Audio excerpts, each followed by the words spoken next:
We all know that having a well-curated closet filled with things you love and not with things you haven't worn in years leads to a stronger sense of style, more creativity styling what you own, and stress-free mornings. But it doesn't just happen overnight, it's a lifetime project. With over than 15 years styling clients and through my own style, I've realized that smaller regular editing habits work much better than doing a complete annual declutter. Like with everything in life, baby steps are easier to accomplish than a massive task all at once. So today I'm sharing 6 very easy things you can do to maintain a well-curated closet that truly reflects who you are. So I'm going through the method that I employ with my own closet and my clients with you. So let's get started. I know the idea of going through the entire wardrobe can be daunting. So I suggest you turn it into an event and invite friends, daughter or mom, to help you decide what should stay and what should go. But ultimately, the decision should be yours. Prepare a few nibbles and try on every single item, including shoes and accessories.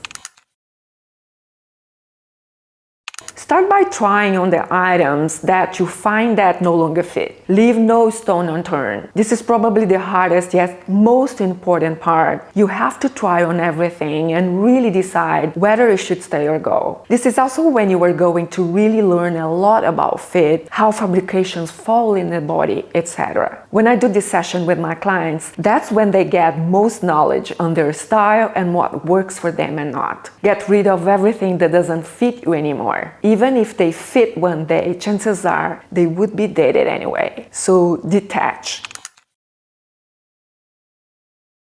Often our style evolves without us even noticing it. Really pay attention to that and think which items aren't your style anymore.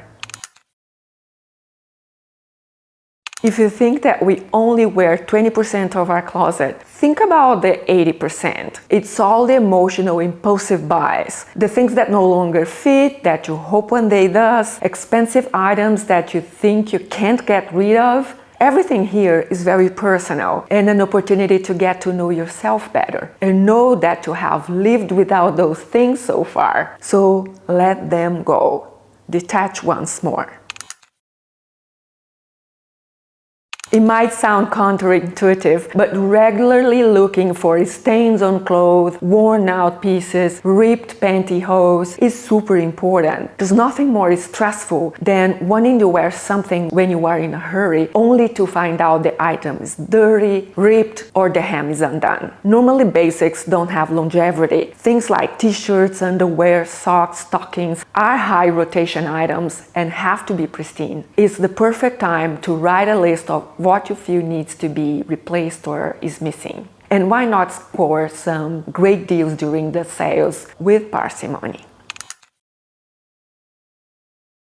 Okay, moving on to the next thing, we're going to reevaluate these multiple items. I find most people face the presence of multiples, feeling that there is a point in keeping them. I'm going to take black trousers, for example. I noticed that for some reason, my clients collect black pants in every shape and silhouette, but they don't actually wear them all. So if you find that you have too many of the same item, consider shrinking your collection. It's a much more mindful way to deal with the excess in your closet and avoid feeling guilty because you have too many similar items. On the other hand, if you do wear all of those black pants because you are a highly creative person and they have completely different styles, that's fine. Otherwise, I suggest you to keep it to a minimum and only the ones that really fit you well have a modern style and quality to them that you actually wear.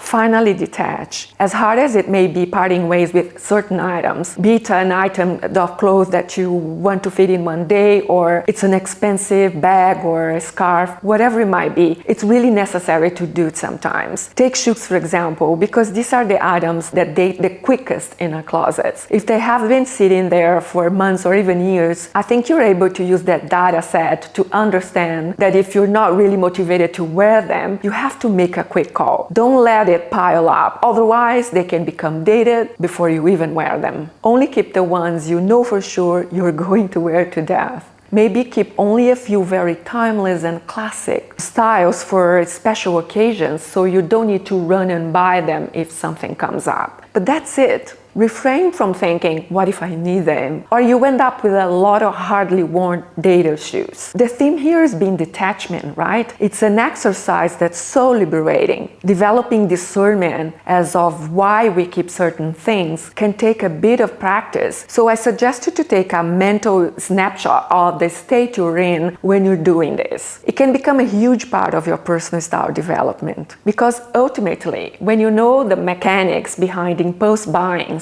attachments, and even body image issues, overcoming those, it's what really makes you and ultimately your outfits shine. And this might not be the simplest or easiest habit to get into, but it's the single most important one to work on. I suggest you to create a capsule wardrobe of the items that are in the yellow light pile, meaning you aren't 100% sure they should go, but you haven't worn them in a while. Give them some time, and if you still find yourself not touching them at all, it's time to let them go as well. Make those lessons to be learned, and don't keep anything in your closet that isn't 100% you, creating access. Wardrobe decluttering equals mind decluttering. Visualize how you want to look and feel when you open it in the new year. So say goodbye to those items that you don't love anymore. There's no shame in making those mistakes as long as you learn from them. All right, that was it for today, everyone. Thanks so much for being with me. I hope you found it useful. I think it's a very important topic. Don't forget to let me know which items you're going to get rid of to lighten up your wardrobe, your mind, in the comments below. You know I love hearing from you, and I'll see you in my next video. Take care, everyone. Bye-bye.